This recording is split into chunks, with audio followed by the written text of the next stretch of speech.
Class में आपको बहुत बहुत स्वागत है। बीए फर्स्ट ईयर में आज हम इंट्रोडक्शन ऑफ ज्योग्राफी यानी भूगोल का परिचय को समझते हुए उसके कार्य क्षेत्र एवं विषय क्षेत्र का अध्ययन करेंगे। तो सबसे पहले हम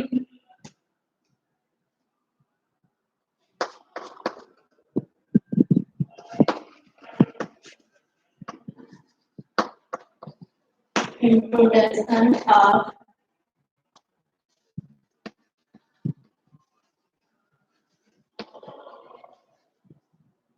ज्योग्राफी इंट्रोडक्शन ऑफ ज्योग्राफी यानी भूगोल का परिचय को हम जानते हैं। तो सबसे पहले जैसा कि देखते हैं भूगोल हमारा या ज्योग्राफी दो शब्दों से मिल करके बना हुआ है। तो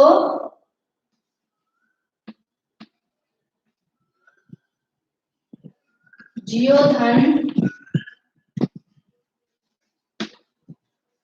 ग्राफी बराबर जियोग्राफी। देखते हैं जियो का अर्थ होता है पृथ्वी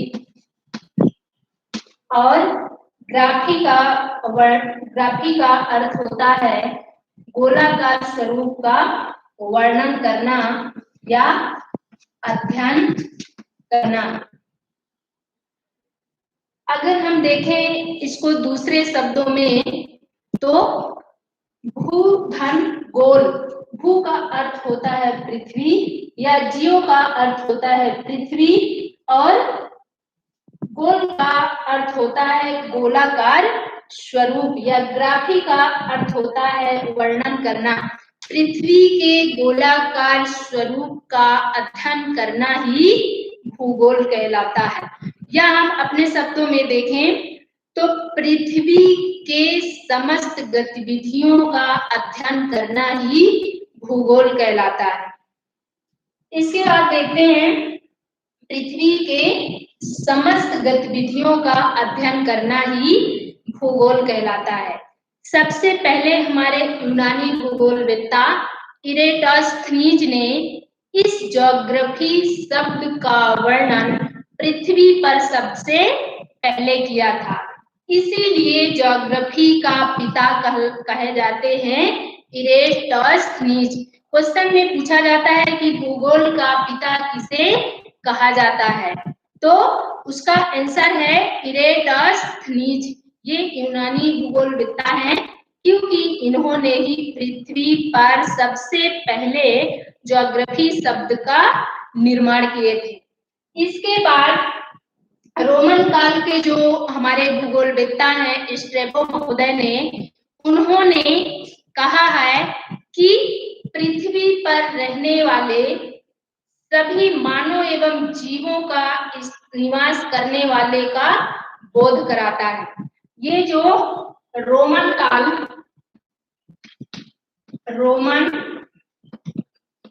के भूगोलवेत्ता हैं स्ट्रैबो महोदय, इन्होंने कहा है कि भूगोल हमें पृथ्वी और जल पर निवास करने वालों का बोध कराता है। इन्होंने बहुत ही इम्पोर्टेंट डिफिनीशन दिया है। जैसा कि हम सभी जानते हैं कि पृथ्वी पर रहने वाले समस्त जो विभिन्न प्रकार के जाति हैं, विभिन्न प्रकार के मानव, विभिन्न प्रकार के वनस्पति एवं स्थल, जल, वायु, जैव मंडल, ये सभी गतिविधियों का अध्ययन इस भूगोल में किया जाता है। जैसा कि जल पर रहने वाले जीवों एवं समुद्र में पाए जाने वाले विभिन्न प्रकार के संसाधनों का अध्ययन किया हुआ इस भूगोल में बताया गया है। आप देखते हैं एक आते हैं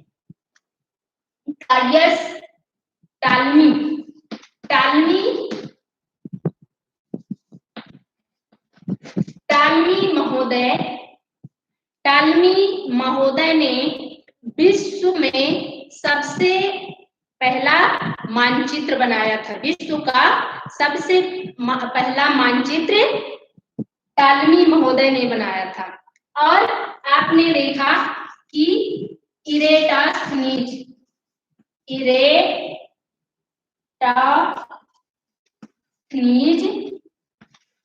भूगोल के पिता कहे जाते हैं। जैसा कि मैंने पहले भी बताया कि इन्होंने पृथ्वी पर ज्योग्राफी शब्द का सबसे पहले शुरुआत किया था।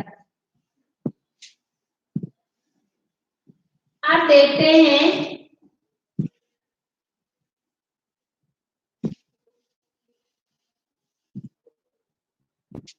इसको आप फिजिकल ज्योग्राफी या भौतिक भूगोल का कार्यक्षेत्र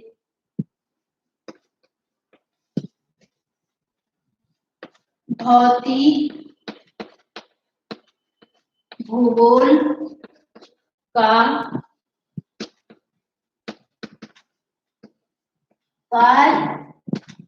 क्षेत्र। भौतिक भूगोल के कार्यक्षेत्र को निम्न 4 भागों में बांटा गया है: लिथोस्फीयर, हाइड्रोस्फीयर, एटमॉस्फेयर और बायोस्फीयर।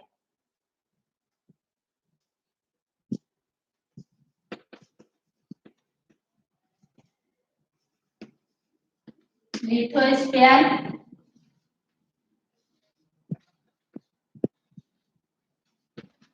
हाइड्रोस्फीयर, एटमॉस्फेयर और चौथा है बायोस्फीयर। लिथोस्फीयर मतलब जलमंडल, हाइड्रोस्फीयर मतलब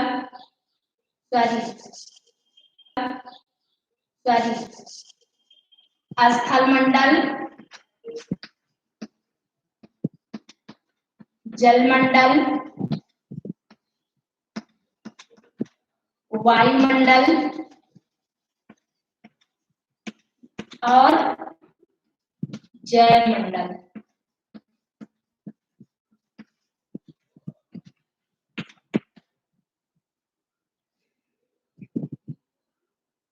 फिजिकल ज्योग्राफी में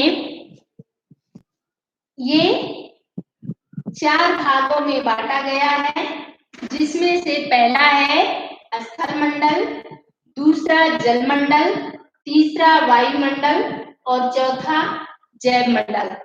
तो हम स्थलमंडल को देखते हैं कि स्थलमंडल के अंतर्गत किन किन वस्तुओं का अध्ययन किया जाता है, मतलब ऐसे कौन कौन से एलिमेंट्स हैं जिसका अध्ययन हम स्थलमंडल करते हैं। तो स्थलमंडल के अंतर्गत महाद्वीपों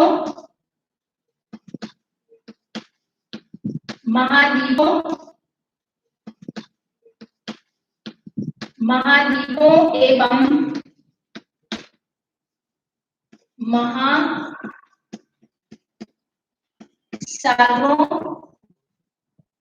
महासागरों को सम्मिलित किया गया है। स्थलमंडल के अंतर्गत महाद्वीपों एवं महासागरों को सम्मिलित किया गया है।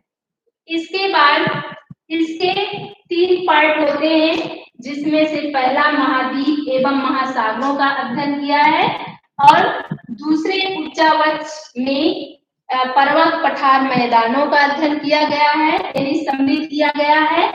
और इसके बाद फिर यदि देखते हैं जैसा कि समस्त भूमंडल में 36.1 करोड़ वर्ग किलोमीटर पर विस्तार है महासागरों का, जिसमें हम देखते हैं अपने भूमंडल पर तो 71% जल पाया जाता है। देखते हैं इसमें जैसा कि जलमंडल को देख रहे हैं तो ये 0 डिग्री अक्षांश भूमध्य रेखा जो पृथ्वी को बराबर भागों में बांटती है ये हमारा नॉर्थ पोल और ये साउथ पोल। तो जो नॉर्थ पोल और साउथ पोल, नॉर्थ पोल जैसा कि मैंने स्थलखंड का, महाद्वीपों एवं महासागरों का सम्मिलित बताया, उसी प्रकार से पृथ्वी पर जो है तो 29% पर स्थलमंडल और 71% भाग पर जल पाया जाता है, जिसमें से हम देखते हैं कि पृथ्वी पर उत्तरी गोलार्ध की ओर 80% स्थल और 20% जल पाया जाता है। उसी प्रकार दक्षिणी गोलार्ध में 80% जल पाया जाता है और 20% स्थल पाया जाता है इस पृथ्वी पर, क्योंकि पूरे महाद्वीपों से घिरा हुआ है। जैसा कि हम देखते हैं कि मुख्य रूप से जो महाद्वीप है वो 7 हैं। कौन कौन से? एशिया महाद्वीप, यूरोप महाद्वीप, उत्तरी अमेरिका, दक्षिणी अमेरिका, ऑस्ट्रेलिया और अंटार्कटिका महाद्वीप। ये सातों महाद्वीप जो है वो नॉर्थ पोल की ओर, मतलब उत्तरी गोलार्ध की ओर स्थित है, जहां का स्थलखंड 80% है। और अब ये साउथ पोल में महासागरों को सम्मिलित किया गया है, जिसमें से मुख्य रूप से 4 महासागर है: प्रशांत महासागर, हिंद महासागर, अटलांटिक महासागर और आर्कटिक महासागर। तो हम देखते हैं इसमें ये इसके बाद समझ लेते हैं पहले, है ना। तो मैं, जैसा कि मैंने कहा कि 0 डिग्री अक्षांश रेखा भूमध्य रेखा के नाम से जाना जाता है, जो पृथ्वी को 2 बराबर भागों से बांटती है। इधर north pole, south pole. North pole में जो स्थलखंड है वो 80% है और जो जलमंडल है वो 20% है, जिसमें 80% भाग पर महाद्वीप स्थित है और साउथ पोल में 80% जलमंडल पाया जाता है, जल भाग पाया जाता है और 20% स्थल भाग पाया जाता है। अब देखते हैं एटमॉस्फेयर, मतलब वायुमंडल। तो इस जलमंडल में महासागरों का जो नितल होता है, स्ट्रक्चर होता है, जो गहराई होता है, संगठन, लवणता और उसके ज्वार भाटा और समुद्रों में जल जीवन कितना इम्पोर्टेंट है, वो सभी सम्मिलित किया गया है इस मंडल में, जलमंडल में। अब देखते हैं वायुमंडल। तो वायुमंडल, ये जो वायुमंडल है हमारा, ये पृथ्वी का आवरण भी कहा जाता है, क्योंकि इसमें जो सम्मिलित है वो सूर्य ताप, आर्द्रता, वर्षण वायु, है ना, पवन, ये सब सम्मिलित किए गए हैं इसमें एटमॉस्फेयर में। और जैव मंडल, जैव मंडल ये मानव का निवास स्थान है, जैव मंडल, जिसमें हम तीनों का निष्कर्ष निकाल सकते हैं, जैसे कि स्थलमंडल, जलमंडल, वायुमंडल। ये जहाँ तीनों का निष्कर्ष होता है वो कहलाता है जैव मंडल, जिसमें पृथ्वी पर निवास करने वाले मानव सभी जैव मंडल या मंडल, जिसमें पृथ्वी पर निवास करने वाले मानव सभी जैव मंडल या जल में महाद्वीपों एवं महासागरों का अध्ययन किया जाता है। थोड़ा सा हम इसमें डिस्कस करते हैं कि इन महाद्वीपों की उत्पत्ति किस प्रकार से हुई है, या नॉर्थ पोल के जो 29% भाग है वो उत्तरी गोलार्ध में पाया जाता है, जिसमें से एक साइंटिस्ट हैं वेगनर महोदय। वेगनर महोदय ने इस 29% भाग को, इस स्थलखंड के भाग को क्या नाम दिया है? पेंजिया। क्या नाम दिया है? पेंजिया। वेगनर महोदय ने इस नॉर्थ पोल में जो 29% भाग स्थल खंड है, उसी स्थान का नाम वेगनर महोदय ने पैंजिया कहा है। और जहां जल ही जल पाया जाता है उसे पैंथालसा के नाम से जाना जाता है।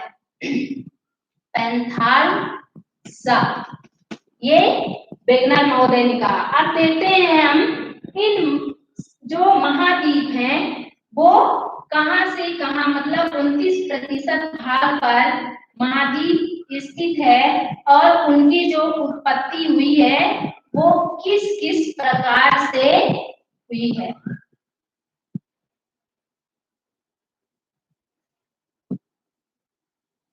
देख रहे हैं,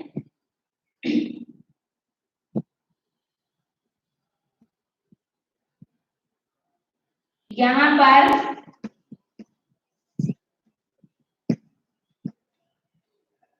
यूरोप महाद्वीप और ये एशिया महाद्वीप, यहाँ पर उत्तर अमेरिका और ये दक्षिण अमेरिका, यहाँ अफ्रीका,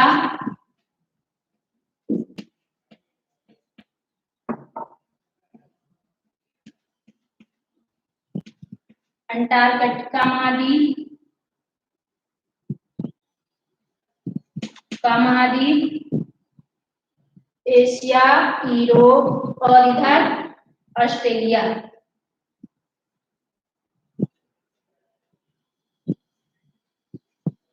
ऑस्ट्रेलिया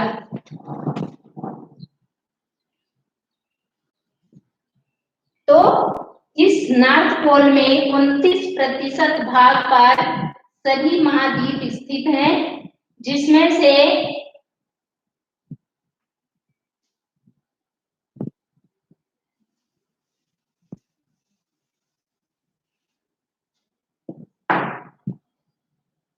पहला है सातों महाद्वीपों का नाम एशिया महाद्वीप,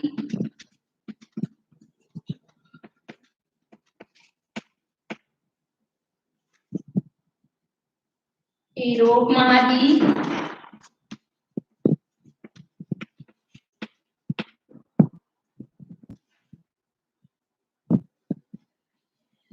उत्तरी अमेरिका,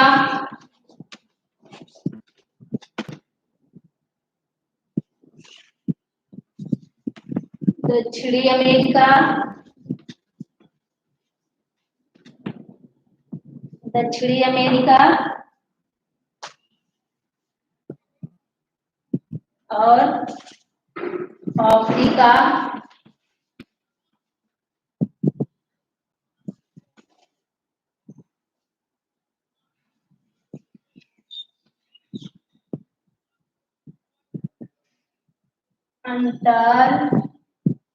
अंटार्कटिका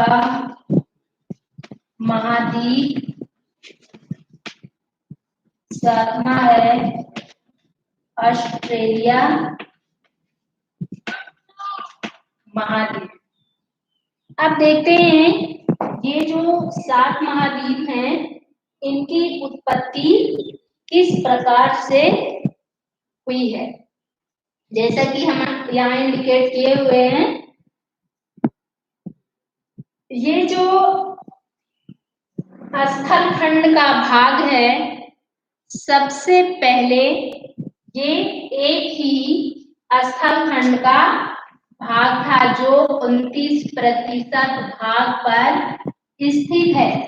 पृथ्वी का वह भाग जो ठोस हो उसे हम स्थल खंड के नाम से जानते हैं। एक प्राचीन काल में कार्बोनिफेरस युग में इस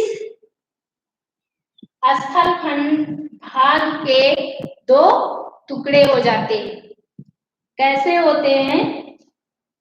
जैसे कि अचानक जहां अगर देखते होंगे कि अगर स्थल खंड भाग पर अत्यधिक टेम्परेचर पाया जाता है और टेम्परेचर जब हाई हो जाता है और अचानक बरसात होने लगता है या ऐसे मौसमी परिवर्तन के कारण अगर ठंड मौसम हो जाता है, तब इस स्थल खंड इस स्थल खंड में परिवर्तन होता है और वो क्या होते हैं, जब टेम्परेचर अत्यधिक होने के कारण जब अचानक इनमें ठंड पड़ता है या ऐसे मौसम परिवर्तन के कारण जब ठंड मौसम होता है अचानक, तब ये अपने ही जगह पर क्या होते हैं, फैलने लगते हैं और फैलने के साथ साथ जहां तक स्थान मिलता है फैलते हैं, अगर नहीं मिलता है तो एक स्थान से दूसरे स्थान की ओर ये खिसक जाते हैं।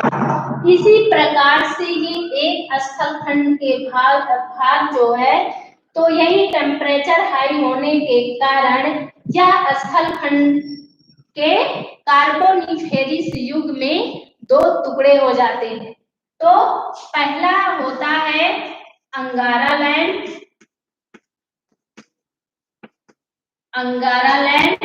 और दूसरा होता है गोंडवाना लैंड। नॉर्थ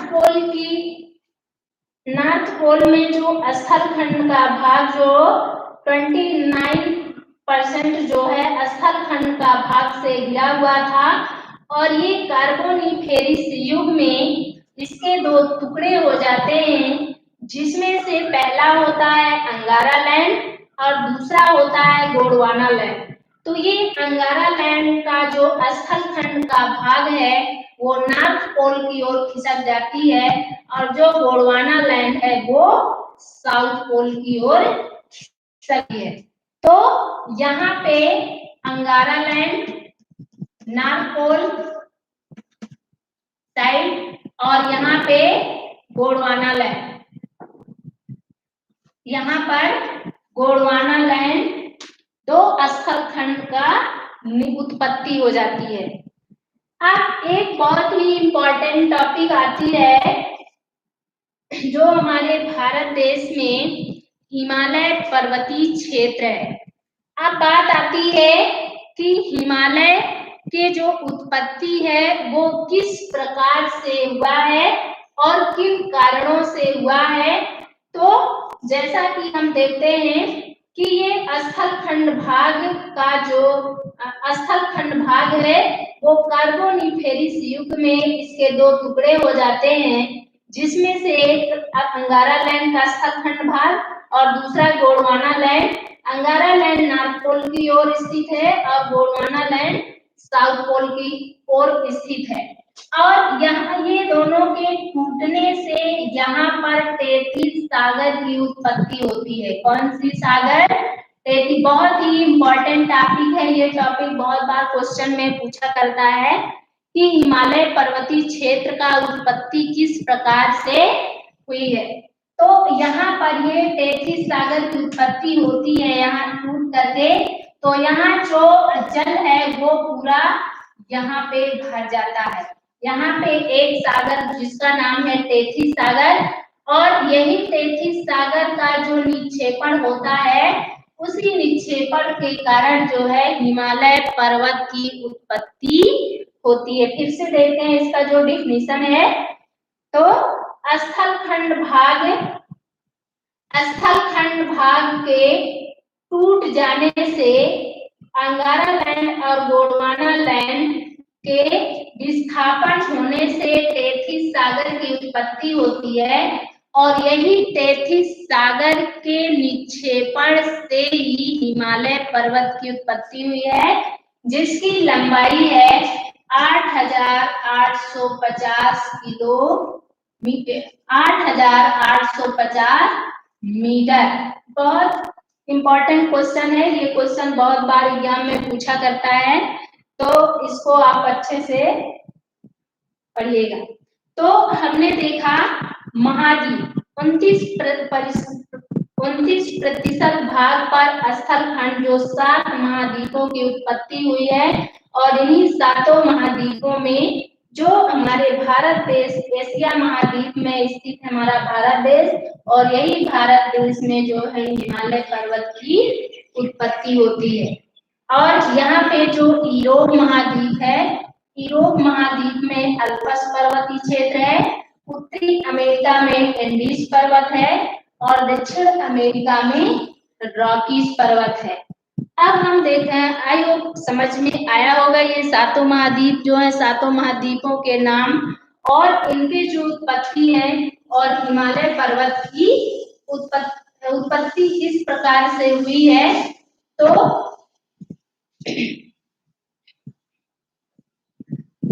समझ में आया होगा। अब हम देखते हैं महासागर, जो 4 प्रकार से महासागर है। तो इस महासागर को देखते हैं कि कहाँ स्थित है। पहले हम महासागरों के नाम लिखते हैं। पहला है प्रशांत महासागर,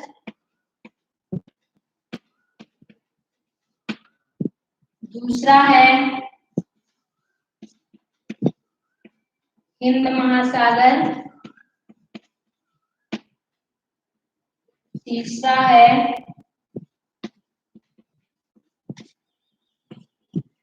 अटलांटिक महासागर, अटलांटिक महासागर, और चौथा है आर्कटिक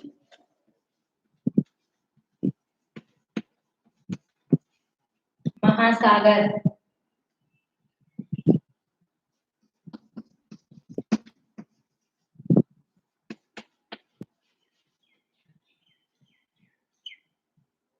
यहाँ पे शांत महासागर, क्योंकि इस पूरे पृथ्वी पर 71% भाग पर जल पाया जाता है। सागर यहाँ पे है आर्कटिक महासागर, यहाँ पे हिंद महासागर और यहाँ पे अटलांटिक महासागर।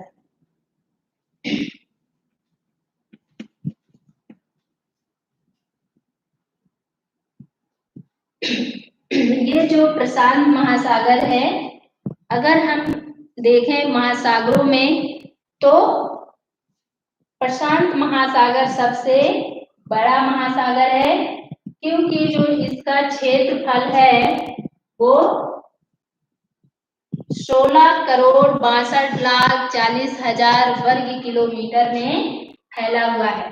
क्योंकि ये भूमध्य रेखा से ये पूर्व से लेकर के झरना कोण होते हुए ये पश्चिम दिशा की ओर पूरा फैला हुआ है ना। तो इनका जो विस्तार महासागर में स्थित है। और एक और इम्पोर्टेंट क्वेश्चन है कि सबसे बड़ा जो गर्त है तो यही प्रशांत महासागर में स्थित मेरियाना गर्त वो सबसे बड़ा गर्त है। इसके बाद दूसरा है अटलांटिक महासागर, जो ये उत्तर अमेरिका से दक्षिण अमेरिका तक इसका विस्तार फैला हुआ है। और ये जो है अंग्रेजी के यस अक्षर के समान दिखाई देता है, क्योंकि उत्तर अमेरिका से दक्षिण अमेरिका की ओर स्थित है। और हिंद महासागर, हिंद महासागर में जो एक देश है मेडागास्कर, वो वहाँ यहाँ ये हिंद महासागर से छोटा तीसरे नंबर का महासागर है। इसका विस्तार यहाँ अफ्रीका महाद्वीप होकर के ऐसे स्थित है। फिर चौथे नंबर यानी सबसे छोटा महासागर है आर्कटिक महासागर। इस आर्कटिक महासागर में ये जो नॉर्थ पोल पर है, यहाँ पर किसी भी प्रकार के जनसंख्या निवास नहीं करते हैं। जिस प्रकार से हम देखते हैं अगर महाद्वीपों में, तो जनसंख्या की दृष्टि से एशिया महाद्वीप सबसे बड़ा महाद्वीप है। और क्योंकि एशिया महाद्वीप में चीन देश है, चीन देश के बाद आता अपना भारत, क्योंकि जनसंख्या की दृष्टि से चीन सबसे पहले आता है और दूसरे नंबर पे अपना भारत होता है। उसी प्रकार से अगर महाद्वीपों में देखा जाए तो अंटार्कटिका एक ऐसा महाद्वीप है जहां पर जनसंख्या निवास नहीं करती है, क्योंकि वो दक्षिणी गोलार्ध में स्थित है और दक्षिणी गोलार्ध में स्थित होने के नाते वो ध्रुवीय प्रदेश में स्थित है। वहां सबसे बड़ा ठंड क्षेत्र है, ये ठंडा का क्षेत्र है, जहां से हम देखते हैं 66.5 डिग्री से लेकर के यहाँ 90 डिग्री, जहाँ शीतोष्ण कटिबंध होता है, जहाँ शीत कटिबंध होता है, वहां का जो एरिया होता है, जहाँ ठंड प्रदेश होते हैं, वहां पर जनसंख्या निवास नहीं करते हैं। तो अगर क्वेश्चन आता है कि ऐसा कौन सा महाद्वीप है जहां पर जनसंख्या निवास नहीं करती है, तो वो होगा अंटार्कटिका महाद्वीप। और अगर महासागर में पूछता है कि वह कौन सा महासागर है जहां पर जनसंख्या निवास नहीं करती है, तो वो होगा आर्कटिक महासागर। तो हाँ, जैसा कि हमने लिथोस्फीयर या स्थल मंडल में देखा कि कितने महाद्वीप होते हैं और उन महाद्वीपों की उत्पत्ति किस प्रकार से हुई है, और इसके बाद महासागरों का उत्पत्ति किस प्रकार से हुआ है। आई होप आपको समझ में आ गया होगा। अब हम देखते हैं वायुमंडल। वायुमंडल में जैसा कि सूर्य ताप यानी जो सूर्य का प्रकाश है पृथ्वी पर आने में लगभग 8 मिनट 16 सेकंड का समय लगता है। तो ये सूर्य ताप, आर्द्रता, वर्षण, ये सब अध्ययन करते हैं इसमें वायुमंडल में। और इसी प्रकार से जहाँ मानव का निवास स्थान है, जहाँ पर स्थल खंड पाया जाता है, जहाँ पर विभिन्न प्रकार के जीव जंतु समस्त गतिविधि पाए जाते हैं, वो जैव मंडल में स्थित है। अब देखते हैं इसके जो लिथोस्फीयर जो स्थल मंडल है, इसके जो भौतिक भूगोल निपट है फिजिकल ज्योग्राफी में। फिजिकल ज्योग्राफी का जो शाखाएं हैं वो उनको देखते हैं। तो सबसे पहला है भूआकृति विज्ञान, दूसरा समुद्र विज्ञान, मौसम विज्ञान और जलवायु विज्ञान, मृदा विज्ञान, जैव विज्ञान। ये सब भौतिक भूगोल मतलब फिजिकल ज्योग्राफी के अंतर्गत आते हैं। इसके बाद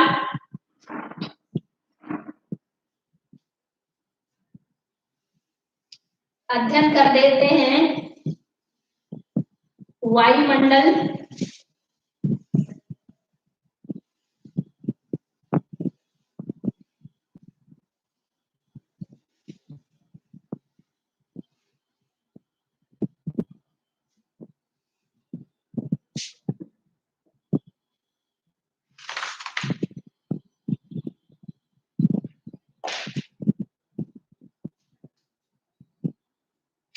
तो वायुमंडल का अध्ययन करते हैं।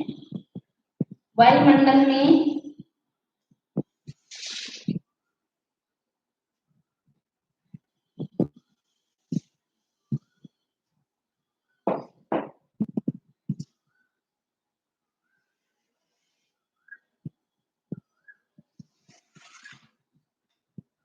ये हो गया धरातल या पृथ्वी की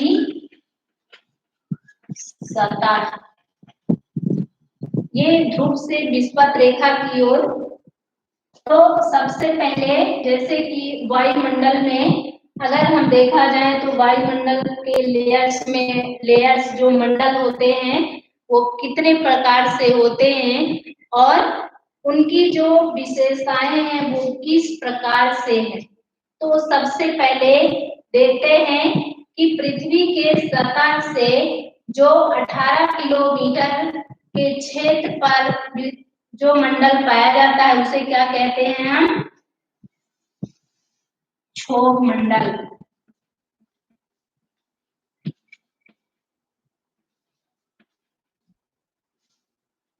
क्षोभ मंडल। अब इस क्षोभ मंडल 18 किलोमीटर पृथ्वी की सतह से धरातल से जो 18 किलोमीटर है का जो रेंज पाया जाता है वो सबसे पहला मंडल है क्षोभ मंडल। और इस क्षोभ मंडल की सबसे बड़ी विशेषता ये होती है कि मौसम संबंधी घटनाएं घटित होते हैं क्षोभ मंडल में। और क्षोभ मंडल में भारी गैस पाए जाते हैं, इसमें नाइट्रोजन है, ऑक्सीजन है और आर्गन है। ये सभी क्षोभ मंडल पर पाए जाते हैं। फिर इसके बाद दूसरा मंडल है 50 किलोमीटर पर है समताप मंडल।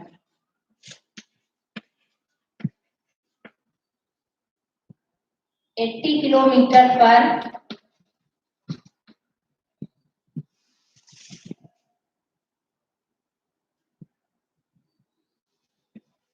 मध्य मंडल और 80 से लेकर के 600 किलोमीटर पर आयन मंडल। आयन मंडल और इधर 600 किलोमीटर से ऊपर का जो मंडल है वो बाह्य मंडल।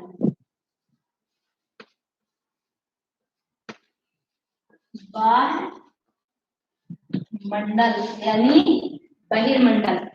अब हम ये जो 5 मंडल हैं वायुमंडल के अंतर्गत कर रहे थे। एटमॉस्फेयर के अंतर्गत हम अध्ययन कर रहे थे। सबसे पहले तो पृथ्वी पर कितने लेयर होते हैं, मतलब कितने मंडल होते हैं, तो 5 होते हैं। कौन कौन से?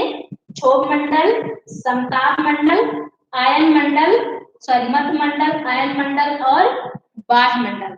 अब इनकी एक एक विशेषताओं को देखते हैं। तो सबसे पहले क्षोभ मंडल में मौसम संबंधी घटनाएं घटित होती हैं। मौसम संबंधी घटनाएं घटित होते। दूसरा है भारी गैस स्थित है, जैसे नाइट्रोजन, ऑक्सीजन और आर्गन। हमारे पृथ्वी पर सबसे जो भारी गैस यानी देखा जाए तो नाइट्रोजन, जिसकी मात्रा होता है 78%। और इसके बाद दूसरा है समताप मंडल। समताप मंडल से 10 किलोमीटर रेंज पर पाया जाता है ओजोन मंडल।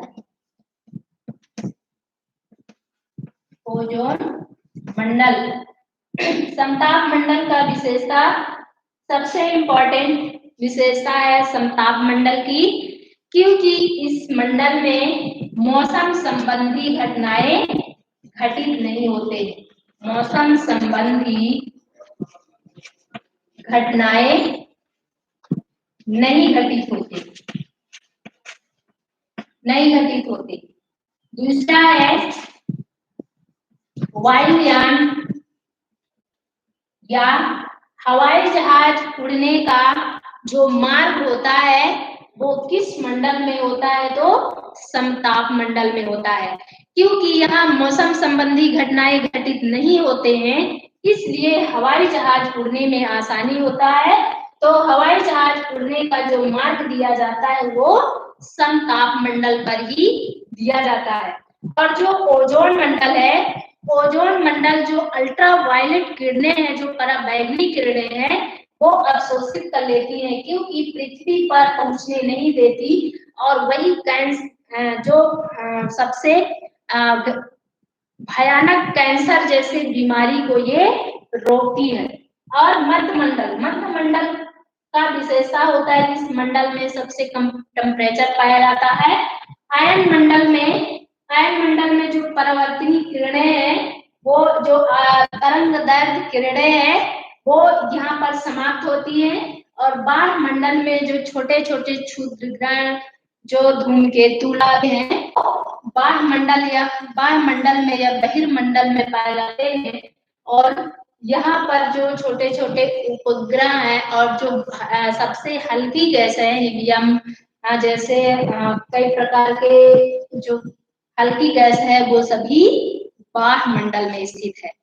तो हमने देखा लिथोस्फीयर स्थल में तो महाद्वीपों का अध्ययन किया, महासागरों का अध्ययन किया, और जल मंडल में जैसा कि हम 4 महासागरों को देखे, कितने प्रतिशत भाग पर जल पाया जाता है उसको देखे, लिथोस्फीयर मतलब वायुमंडल में हमने ये सारी घटनाओं को पढ़ाएंगे, क्या क्या इससे हैं और इनकी विशेषताएं क्या क्या होते हैं। तो सबसे इम्पोर्टेंट हमारा ये जो क्षोभ मंडल है, क्योंकि क्षोभ मंडल में सबसे पहले क्वेश्चन पूछा जाता है कि जो वायुमंडल है, तो वायुमंडल में ऐसा कौन सा लेयर है या ऐसा कौन सा मंडल है जहां पर मौसम संबंधी घटनाएं घटते हैं। ऐसा भी आ जाता है कि मौसम संबंधी घटनाएं किस मंडल में घटित होते हैं या फिर नहीं होते, वो क्षोभ मंडल। और संताप मंडल में ऐसा कौन सा मंडल है जहां पर मौसम संबंधी घटनाएं घटित नहीं होते और हवाई जहाजों को जो चलने का मार्ग है वो दिया जाता है, और इसमें अल्ट्रावायलेट किरणें जो होते हैं वो यहाँ पर अवशोषित करके और हमारे पृथ्वी पर भयानक कैंसर जैसे रोगों को बचाती है। मध्य मंडल में सबसे कम टेम्परेचर पाया जाता है और यहाँ परिवर्तित किरणें जो होते हैं, जो तरंग दैर्घ्य होते हैं, वो यहाँ पर रुकते हैं आयन मंडल में और वायुमंडल। तो हमने एक एक मंडल का जो सारी विशेषताएं हैं उनका अध्ययन किया। अब देखा जाता है बायोस्फीयर। तो बायोस्फीयर में हम देखते हैं जैसा कि स्थल मंडल हो गया, जल स्थल मंडल हो गया, जल मंडल हो गया, वायुमंडल हो गया। अगर ये तीनों को हम मिला दें तो मानव जीवन जीने के लिए यानी जितने सारे जीवित प्राणी है, चाहे हम वनस्पतियों को देखें, जीव जंतुओं को देखें, चाहे हम मानव को देखें, तो ये सब जैव मंडल पर पाए जाने वाले हैं। अब हम भौतिक भूगोल की शाखाओं को देखते हैं।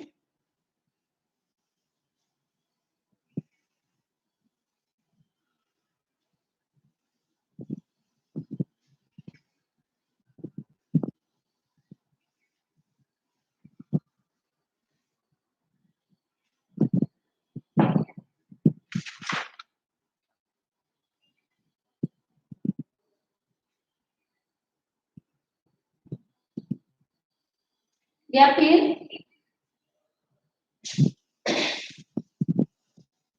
भौतिक भूगोल का जो भौतिक भूगोल जैसा कि ज्योग्राफी के 2 शाखाएं होते हैं। कौन कौन होते हैं? एक होता है मानव भूगोल और दूसरा भौतिक भूगोल। मानव भूगोल के जो पिता कहते सिंपल ज्योग्राफी का पिता को अगर देखें तो ज्योग्राफी के जनक किसे कहा जाता है? तो इरेटोस्थनीज है। और उसके 2 शाखाएं, भूगोल के 2 शाखा हैं, मानव भूगोल और भौतिक भूगोल। तो मानव भूगोल के जो जनक कहलाते हैं वो डेटजेन महोदय हैं और ब्लास महोदय हैं भौतिक भूगोल के। 2 अलग अलग इसके फिर मानव भूगोल के अलग शाखा होते हैं और भौतिक भूगोल के अलग अलग शाखा। इसमें से भौतिक भूगोल के जो शाखा हैं, तो पहले भी मैंने बताया जैसे भूआकृति, वायु विज्ञान, मौसम विज्ञान, जैव विज्ञान और मृदा विज्ञान। तो कहा जाता है कि भौतिक भूगोल का जो विज्ञान है वह अन्य शाखाओं से किस प्रकार से अंतर संबंध रखता है। मतलब भौतिक भूगोल जो है तो और अन्य कौन कौन से ऐसे भूगोल हैं, ऐसे कौन कौन से विज्ञान हैं जिसमें से अंतर संबंध रखता है। तो पहला है भौतिक भूगोल। ये क्वेश्चन भी आता है, भौतिक भूगोल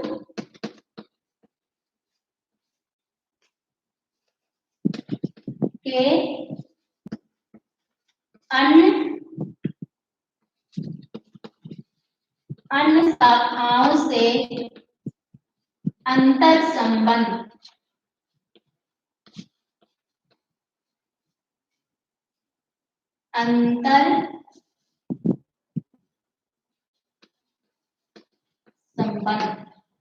पहला है भौतिक भूगोल एवं भूभौतिकी।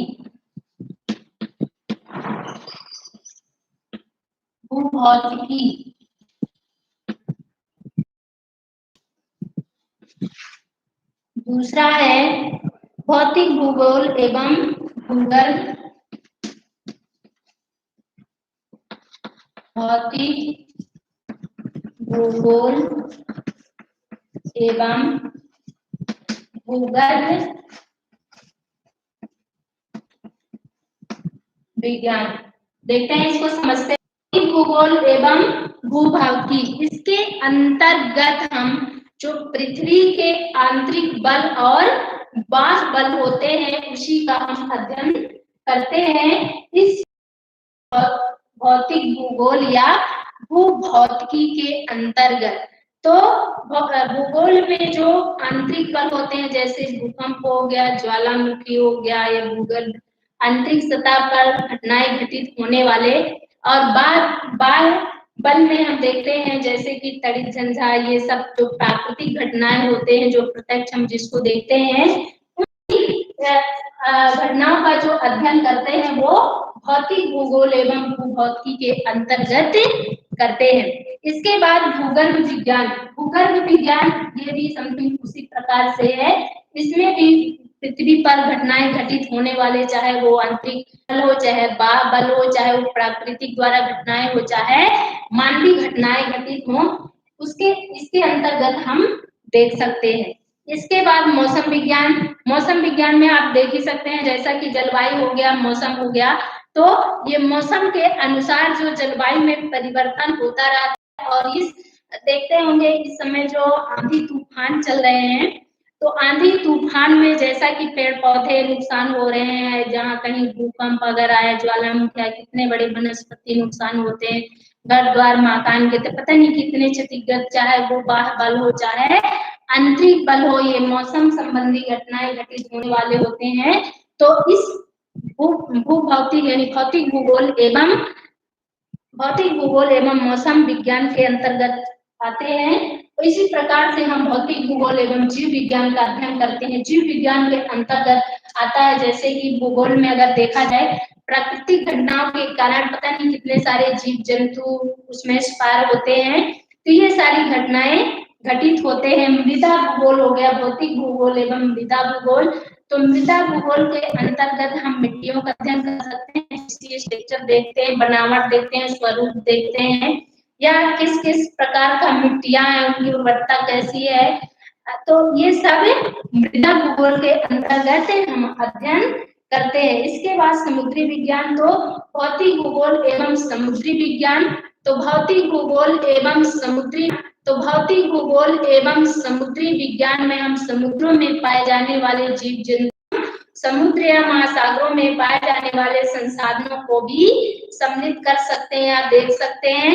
और भौतिक भूगोल एवं जलीय विज्ञान। भौतिक भूगोल एवं जलीय विज्ञान, उसमें जो पाए जाने वाले झीलों एवं नदियों को हम देख सकते हैं। थैंक यू, आई होप समझ में आ गया होगा। नेक्स्ट टॉपिक देखते हैं।